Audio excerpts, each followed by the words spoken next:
lagi kita di channel yang penuh imajinasi, informasi gratis, tidak bayar. Subscribe. Assalamualaikum warahmatullahi wabarakatuh. Waalaikumsalam warahmatullahi wabarakatuh. Salam sehat dan bahagia. Ketemu lagi kita di channel yang penuh inspirasi, imajinasi dan informasi ini. Setelah sekian lama kita tidak bergabung di studio ya Bang. Betul. Gimana kabar Bang? Alhamdulillah sehat. Yang itu penting. Yang paling Kekayaan penting termahal itu adalah kesehatan. Ya. Nah, mudah-mudahan kita harapkan juga sobat-sobat kecil jelata dimanapun berada juga dalam keadaan sehat walafiat, tidak kurang suatu apapun. Jadi mari kita bersyukur selalu atas segala nikmat ini sehingga kita masih bisa bertahan dan bisa melewati pandemi ini ya dengan kondisi yang baik-baik semua, dan tetap berdoa semoga Allah Subhanahu wa taala segera mengakhiri pandemi ini. Amin, amin ya rabbal alamin. Apa bincang kita hari ini, Bang? Tadi berbicara ke BPJS. Oke. Untuk mengkonversi kartu Askes dengan kartu BPJS, ya. Kartu Indonesia Sehat. Tapi Bang Gica tak hendak sharing soal bagaimana mengurus hal ihwal yang menyangkut kartu mengartu ini. Ya. Cuman Bang Gica ingin sharing soal pentingnya sebuah nama. Jadi begini.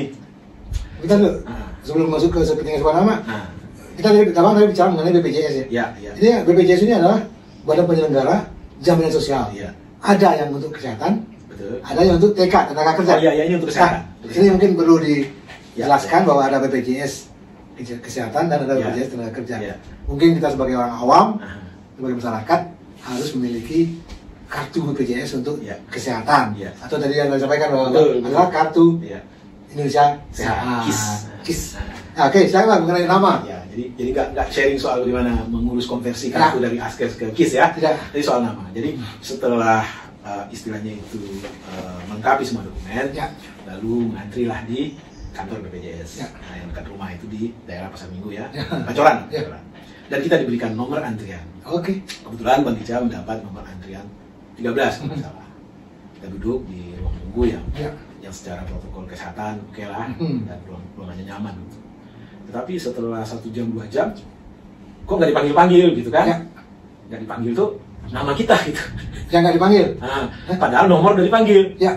Tetapi ya maklum lah, mungkin gara-gara ini juga, ini udah bukan junior lagi gitu kan. Yang kita bayangkan yang dipanggil kita, yang ternyata yang dipanggil itu nomor antrian, gitu kan.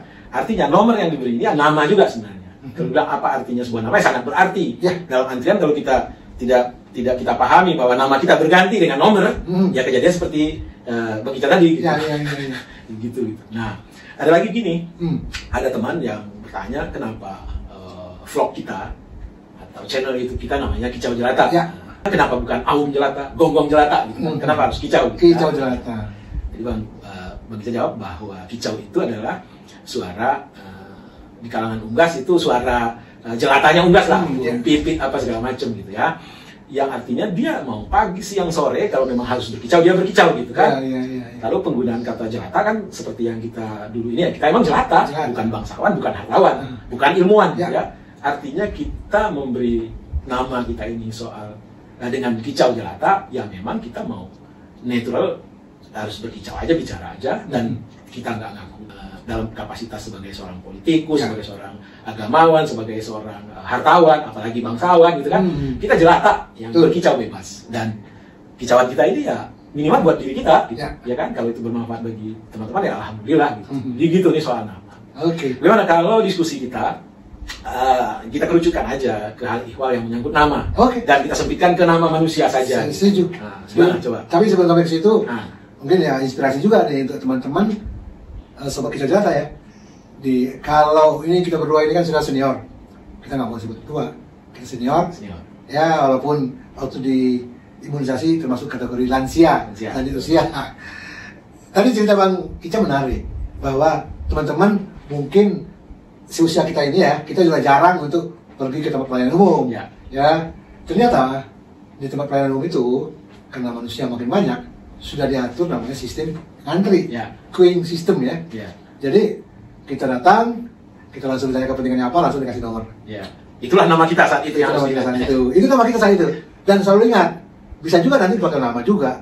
Tapi biasanya kalau sudah mendapatkan nomor, itu panggilannya adalah nomor urut sekian ke loket sekian. Nah, ini jadi bukan, jangan lagi mengharapkan nama kita untuk dipanggil. Karena disebutkan nomor urut sekian ke loket sekian. Jadi nomor 5 ke loket 7. Nah, ini harus dipahami. Kemudian yang kedua mengenai nama Kicau Jelata. Ya, sobat-sobat Kicau Jelata yang udah setia mengikuti channel ini tentu bertanya-tanya terus ya, Mbak ya. Apa sih maksudnya kicau jelata? Kicau tadi yang itu adalah celoteh gitu ya. Kalau burung itu ya setiap dia berbunyi itu ya kicau gitu kan. Tapi kalau manusia seperti kita ini ya celoteh. Jelata, akar rumput. Akar rumput itu ada ya, orang kita bahasa Inggrisnya grassroots itu ya. Bahwa kita memang orang-orang grassroots. Wong Cilek. Kalau di dalam bahasa lebih kerennya itu ya proletar ya. Kita memang orang kebanyakan. Nah, inilah kicau dari orang kebanyakan. Yang berusaha mencoba day to day, hari per hari mencari sesuatu yang terjadi di dalam kehidupan yang nyata ini yang pantas untuk kita kicaukan di forum jelata ini gitu kan. Dari A sampai Z. Dari A sampai Z. Namun yang penting adalah kita selalu mencari inspirasi, terutama untuk inspirasi mengenai arti kehidupan. Untuk teman-teman semua. Nah, ada nyanyinya tuh. Nyanyi dari Rolex, arti kehidupan gimana coba?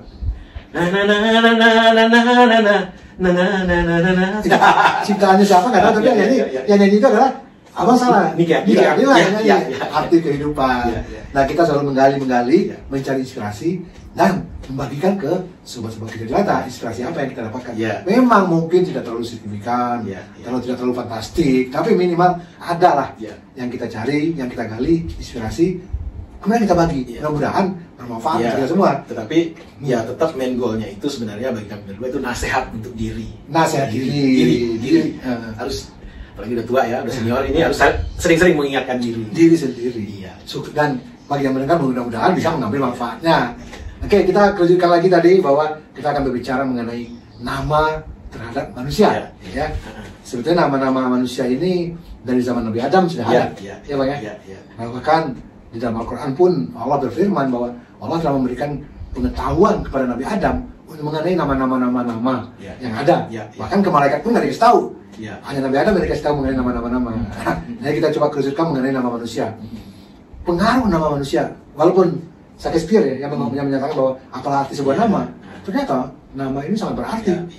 Terutama terhadap nama-nama yang baik, karena itu selalu dipanggil berulang kali dan akan masuk ke dalam memori kita, ke dalam bawah sadar kita, ke dalam sanubari kita. Nama-nama yang baik ini tentu akan membawa kebaikan. Tapi kalau nama-nama yang jelek itu akan membawa suatu kejelekan juga bagi yang memiliki nama itu. Jadi berhati-hatilah untuk memberikan nama kepada anak atau kepada teman, memberi gelar kepada teman. Nah, ini dalam hal ini Bang Kicau ini banyak sekali nih cerita masa kecilnya mengenai nama ini. Gimana Bang? Silakan Bang. Ya jadi gini, kembali lagi kalau dalam perspektif peradaban, pemberian nama ini kalau kita anggap Adam dan Hawa itu adalah nama yang diberikan Allah SWT terhadap makhluk pertama yang dia ciptakan. Berarti sudah dimulai sejak awal penciptaan manusia. Dan satu lagi yang harus kita ketahui bahwa nama ini bagian dari takdir. Artinya kita nggak punya pilihan. Maksudnya si objek yang diberi nama, bukan pilihan dia. Nama itu yang diberikan oleh orang tuanya atau siapapun lah yang menguasai dia, kan gitu, ya kan? Nah, kalau kita kembali lagi misalnya bahwa di belakangan hari ada orang bisa mengganti nama melalui pengadilan segala itu cerita lain. Tetapi nama pertama itu bukan kita yang memberikannya, tetap memilikannya, tapi orang yang memilikan kita, dan itulah takdir kita, ya kan? Lalu yang kedua, nama sebenarnya tidak berhenti pada nama pertama yang diberikan oleh orang tua kita, ya kan? Atau para tetua kita lah. Berikutnya kita akan memperoleh banyak nama dalam kehidupan, ya kan? Contohnya Bang Kicau, Bang Kicau nama kecilnya itu Didi. Pada saat sekolah, Bang Kicau sebelum sekolah, Bang Kicau oleh lingkungan terdekat, keluarga diberi gelar sastrawan kecil. Gara-gara apa? Gara-gara jago membuat pantun, ya kan? Membuat pantun. Lalu setelah Bang Kicau sekolah, oleh teman-teman diberi gelar lakon. Kenapa? Karena Bang Kicau senang menirukan gaya koboi gaya koboi menembak, yang nonton film gitu. Diberi gelar lakon, gitu kan? Dan berenterlah gelar-gelar berikutnya. Alhamdulillah. Dan termasuk gelar terakhir, bukan gelar terakhir, gelar yang diberikan oleh tetua adat setelah menikah. Ketek benamu gadang begalang, ya kan? Gelar kebasaran, gitu kan? Alhamdulillah, dalam riwayat penerimaan nama dan gelar-gelar berikutnya itu sampai sekarang itu positif semua. Jadi tidak mempengaruhi, tidak membuat hati sakit, tidak menguras pikiran, tidak merubah persepsi orang terhadap kita. Gitu kan? Tapi Bang Kicau punya teman yang namanya kita berilah nama Budi ya, bukan nama sebenarnya, katakanlah namanya Budi. Ini untuk menjaga kode etik jurnalisme ya. Nah, Budi ini pada saat SD setiap hari dia ingus, maka tertempellah label Budi ingus. Karena ada beberapa Budi. Nah, untuk mengidentifikasi si Budi ini ada salah satunya karena dia beringus, Budi ingus. Nah, kemudian setelah berlanjutnya waktu, satu saat si Budi ingus ini tertangkap nyolong ayam. Lengket lagi nama Budi ayam, ya kan? Dan dengan berlalunya lagi waktu, Budi ini suka mengganggu anak perempuan. Lengket lagi Budi gatel gitu kan? Jadi Budi ini benar-benar kalau dipanggil orang Budi ingus, Budi gatel, Budi ayam, ekspresi wajahnya itu dendam kesumat terhadap orang-orang di sekitarnya. Karena setelah dipanggil orang Budi ingus, tidak berhenti sekedar panggilan, ada ledekan-ledekan lain dari anak-anak di sekelilingnya. Nah, setelah 15 tahun berpisah, satu saat Bang Ica mendengar kabar si Budi ini dia merantau ke Ambon. Ternyata jadi penjahat luar biasa di sana. Ya kan, penjahat luar biasa. Terkenal lah oleh para perantau kita kelakuan si Budi ini. Ya kan? Nah, kemudian satu waktu, mungkin 30 tahun berikutnya, Bang Ica lagi sholat di Pasaraya, Masjid Al-Latif. Ketemu dia. Yang bayangan Bang Ica tuh gak mungkin dia ada di masjid gitu kan. Tapi lihat sholatnya, ininya, mukanya jadi. Nah, kita nostalgia lah. Akhirnya apa yang keluar? Ini maksudnya nih setelah diceritakan real oleh orang yang menerima keadaan itu, kita baru terperangah bahwa kita ikut berdosa sebenarnya dalam membentuk si Budi ini. Andai kata nggak ada orang yang menyelamatkan nih dari cerita dia, akan ceritakan, dia akan tetap jadi penjahat. Jadi kenapa? Dia setelah tamat SMP, dia nggak melanjutkan ke SMA karena dia udah merasa nggak nyaman di sekolah dengan label-label tadi itu, ingus, gatel, ayam, dan banyak yang lain lagi. Pergilah dia dengan dendam, meninggalkan kampung, merantau ke Jakarta dan sampai di Ambon. Dengan satu dendam, aku akan tunjukkan bahwa aku lebih hebat dari kalian, bahwa aku lebih hebat dari kalian, aku lebih jago dari kalian. Kenapa? Karena pada saat dia diledek ingus, ayam, gatel, dia nggak punya keberanian untuk melawan, tapi dia dendam gitu.